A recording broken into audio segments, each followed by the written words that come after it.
Hi, this is Roger. Thanks for dropping by. It's early on Tuesday morning and the weather forecast for the week says it's changed. Summer's gone. That's the theory. Now, in the last half hour, the grow room has misted up. As you can see, the glass is quite misty, can't see through. Two reasons for that. The outside temperature has dropped. There's a reason for that. And the humidity in here is 97% at 14 degrees. Well, probably 15 because that reads slightly out. Not far though. So that's why. And the reason it's showing on the glass is the temperature has dropped outside. And the reason for that is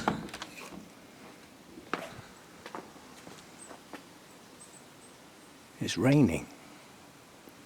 It's only drizzle, so it's not going to water anything, but it's raining. Everything is wet. Now, if everything's wet, it doesn't need watering. Not today anyway. So apparently this band of rain, I'm getting spots on my glasses now. This band of rain is going to break up as it passes over, and then it's going to be sunny again. So the chances are I'll still have to get out with a watering can later today. Still, I've got spotty glasses, I'm coming in. Because if I've got spotty glasses, then we've got spots on the camera. But I was deliberately pointing it downwards so that we don't get spots on the lens. And my hand is basically over the top. Now, this is just a prequel. The video today is we are going to try and save an orchid. You'll have to continue watching if you want to find out which orchid and what we're trying to save it from. It's a mystery. See you in a bit. Oh, what else was I going to say? No, it's gone. I'll be back a bit later after breakfast and all that sort of stuff, and I've got dressed, and we'll have a go at saving an orchid. Some may say it's not worth bothering, but we'll give it a go. Okay, so this is the plant in question. I've been keeping it separate because it has all the signs and hallmarks of being virused. It's got some very dodgy markings, and I mean this is a new growth and the markings are all over that. However, this new growth here at the moment is not showing any signs, and this growth in the middle of the plant is also not showing any signs.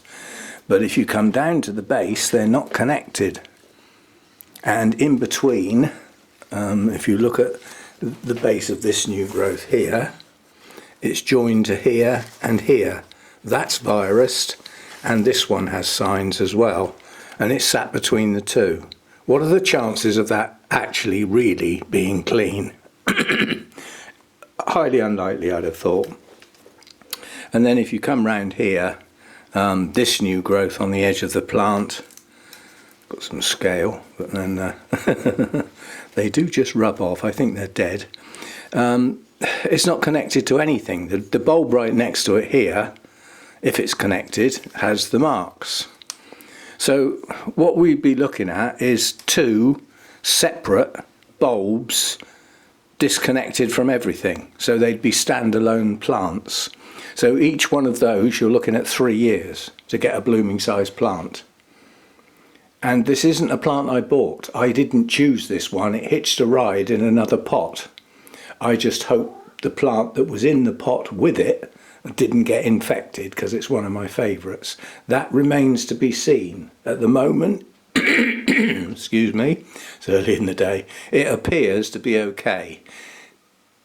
The idea of trying to save this plant was to separate off the new growth or growths that are clean and grow them on and see what happens. I think the chances of success personally are not worth the effort.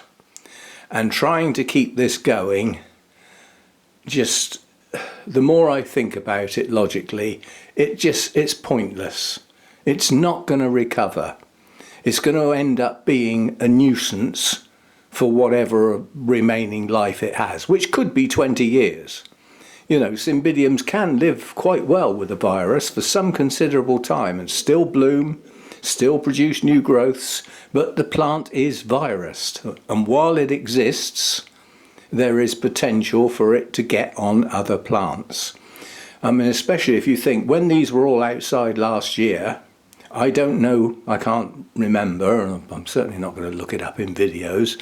I don't know where this one was in relation to the one that came in with the bad scale. Now, as it happened, others had the scale in very, very minute doses, but one was badly infected. Could have been right next to this one. Scale spread viruses. They're biting insects. Viruses are spread through the plant's juices.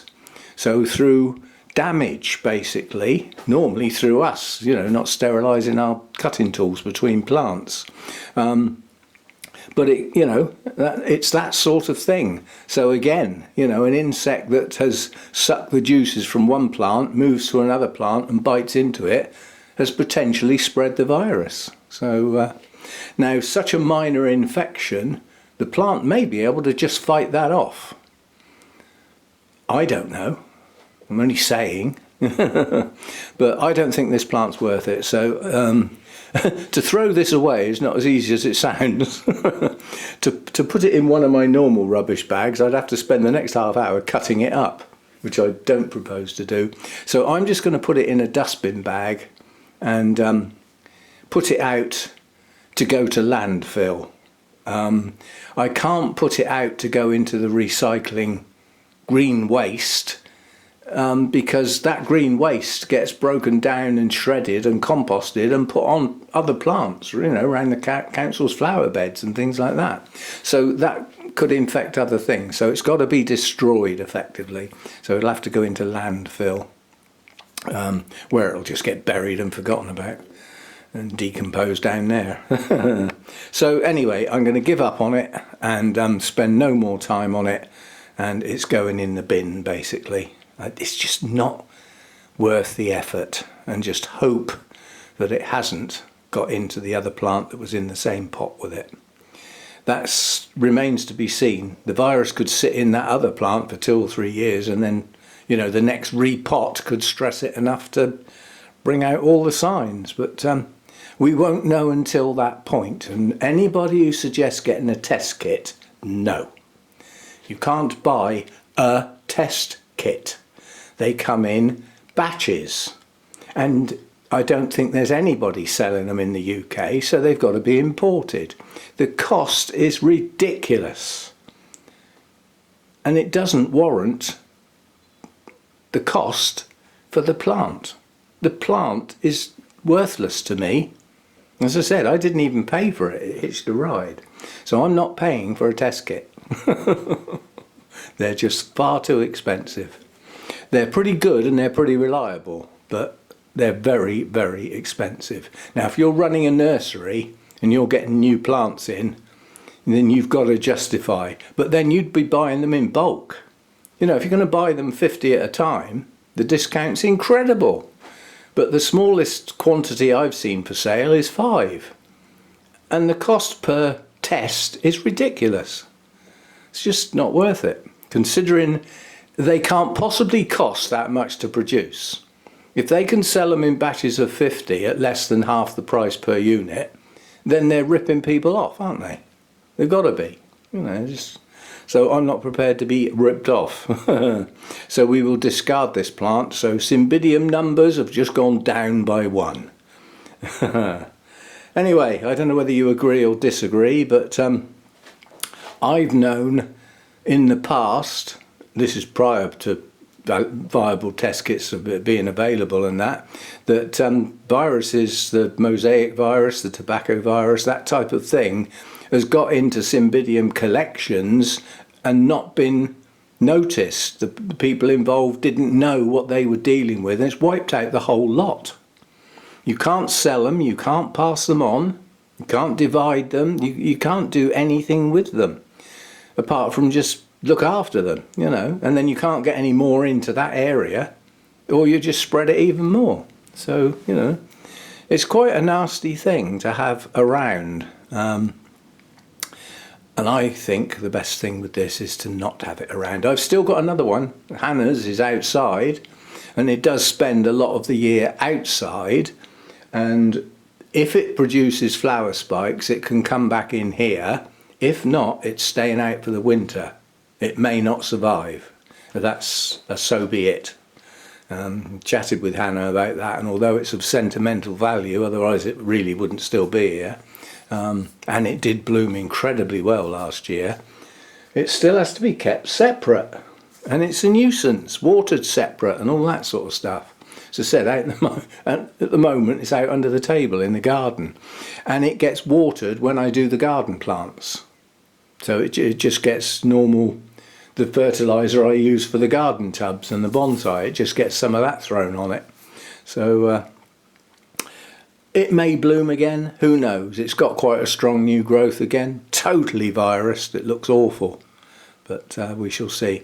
But I've got a feeling that plant is probably in its last season now. I think it'll probably have to go. And then with any luck we've removed the virus. The only chance of getting it again is on a new plant coming in. So I just have to make sure that any new cymbidiums, which are unlikely, I've got enough. They take up a lot of space and are hard work compared with lots of other orchids. So we'll give this one a miss, and that means I can rearrange my cymbidiums now, because this one's been occupying a space that others would rather be in, because it's you know, it's a large plant. So out she goes. Bye for now.